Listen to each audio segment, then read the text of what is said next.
Hi, Coach. Good to see you. How are you? I'm great. Thank you for having us once again. Yes, welcome to HSBN Media Days. Coach, introduce yourself, and then your players will introduce themselves. My name's Casey Beggs. My 5th year here at John I. Leonard, 12 years over on Palm Beach County. I'm Leonard Crespo. I'm a junior, and I like to play everywhere on the field. And yeah. My name is Reddy Mascot. I'm a senior, and I'm a first baseman and outfield. Excellent. So, Coach, you're coming off of kind of a down year last year, Yeah. and with you have mostly a new team. What is the motto for this team for this season? To stick together and to just play with trust and I keep telling them the two things that they can control is their effort and their attitude. And I think if we can develop great effort and great attitude, that'll carry us further this year than last year. Last year, I was like a real housewives of Palm Beach County. It was anything that could have happened. Kids we lost due to grades, due to having to work, due to having to move, injuries. And I beefed up the schedule a little bit because I feel like we can compete with anybody at any time. And unfortunately, the record reflected that. So I can guarantee that will not happen again. I think we got a good group out there this year that are young but good chemistry. And I think a lot of times chemistry can carry teams further than talent. Right. And, Coach, we've seen you turn things around very quickly over the years. But how do you get players to believe and buy into the process?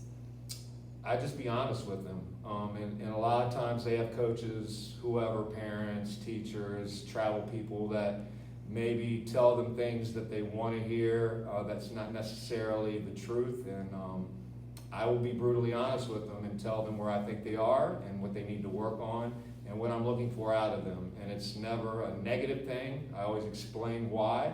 And I try to be as transparent with them about everything, whether it's trying to fundraise, I let them know where all the money's going. I want them to know what it takes to run a baseball program and to be good men when they grow up. And to always just be honest, even if something bad happens and you take the bat and you throw it across the fence, be accountable. Coach, that's my bat, and it'll never happen again. So that's kind of the stuff we're working on. And again, I think that will pay dividends in the end. Right. And from the player perspective, how do you feel about Coach, what he's talking about? Yeah, I think like Coach, he really knows what he's talking about. He knows how to get us up. He knows how to make us feel welcome. And yeah. For you? I mean, same thing that he says. He knows what he's talking about. He knows like what he has to do to improve all the players and everything, all the drills and stuff. So yeah, I feel like he knows what he can do and also on the field, off field. Right. And then you guys as the leaders of the team, how are you motivating yourself as well as your fellow players? What are you doing? Well, I like to motivate our teammates just by helping them up if they feel down, even off the field. I like to make them feel like they belong. He took advantage, took a group text. Yeah. And talk about Yeah, I got all the players together, made a group, so we could do something off the field and just team bonding. Right. And for you, how are you motivating yourself as well as your other players? I just try to remember, forget about it.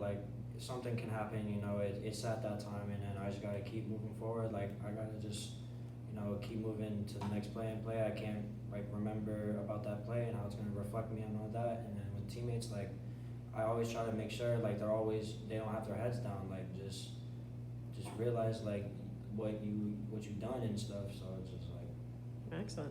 And Coach, let's talk about your schedule. 3 of the first 4 games are at home. Do you think that will make it easier for the new players to get comfortable playing varsity ball? Honestly, no. I think we play just as good as we do at home than we do on the road. What's tough with us actually is that our 6:30 starts, the sun beams right in our eyes. So it's like we're at a disadvantage to start the games. But so sometimes we get behind just because of that. But otherwise, I think they'll be happy to start at home. We've done a lot of work. The city of Green Acres, I am so thankful to Carlos Cedeno and his crew, have come out and made night and day improvements to our field.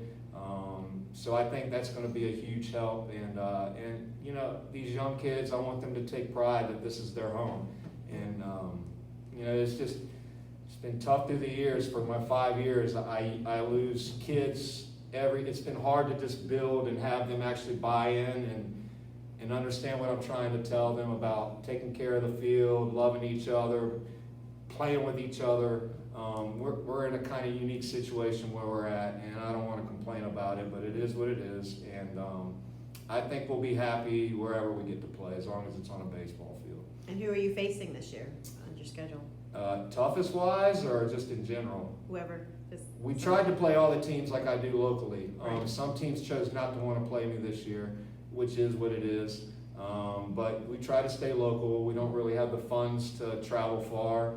Really, I couldn't keep 2 teams. This first time in my coaching career, I couldn't have a JV team because we just couldn't afford the umpires, and which stinks. But we're playing.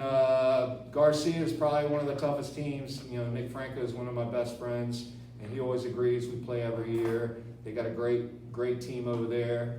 We're playing Dwyer. You know, coach is great over there. He and I have had long conversations, and he does things right. And I want them to have a chance to see, you know, this is what a great high school baseball team looks like, and we'll compete. Just like we competed against Jupiter last year with 10 kids on the schedule, and we put a run on them. So I thought that was a big deal, little old John I. Leonard competing a little bit with Jupiter. So I believe we can compete with anybody, just any given day, any given time. Excellent.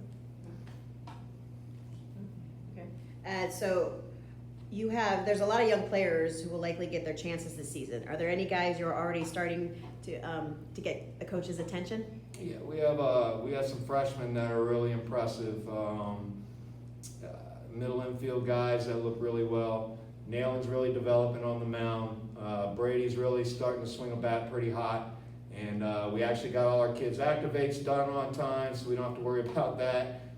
They're dedicated. They've been coming out. We've got a kid that is finally eligible. That's going to show you some stuff behind the plate and on the mound. So I think we're really going to be, I say it every year, but I think we'll be okay this year. I think our pitching will be just good enough to get us through games. We're not going to over-dominate anybody.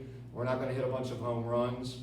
But I think we'll be able to get bunts down, steal bases. Throughout my career at Olympic Heights and John I, we've been either the leader or the top 5 every year in stolen bases, and we're going to continue to do that. So we will be hell on teams no matter who you are. And from the player perspective, what do you think success is for you this year, for your team? Our team, I think our success would be just hitting the ball, fielding the ball right, just doing the fundamentals, you know, what coach taught us, and just playing the game right. Mm-hmm. And for you, what do you think success is for your team this year? How can you achieve that? By doing what? Looking right, making plays, you know, hitting the ball, fielding, communicating is really big as the whole game. You need to communicate and stuff. Bunting, you know, a whole lot of base running and stuff. So as long as we can do that, we can win games. All right. Do the routine right, and kids have to be able to be interchangeable. So one kid that might think he's a full-time shortstop, that's just not, we don't have that luxury. And if they can buy into knowing that, hey, I'm not just a PO, I'm in high school, I can play multiple positions. I'm actually at an advantage here, so I get to be seen in all over the place. And I tell them that too. So when we do play these other teams with, you know, 8 guys that are draft picks or whatever, there's people out there watching, and you can make a name for yourself at any time just by hustling to your spot, hustling off, showing up to the game the right way, not in your slides and your shirt tails untucked and looking like bums. So like, look the part, play the part, and it'll feed off on everybody, and hold your teammates accountable. Right. In the right way. Right. Exactly right. Well, Coach, thank you so much. We wish you the best of luck this year for your season, and we'll see. Thanks for coming out, and we'll see you soon on the field. Yes, ma'am. Thanks for everything. Thank you.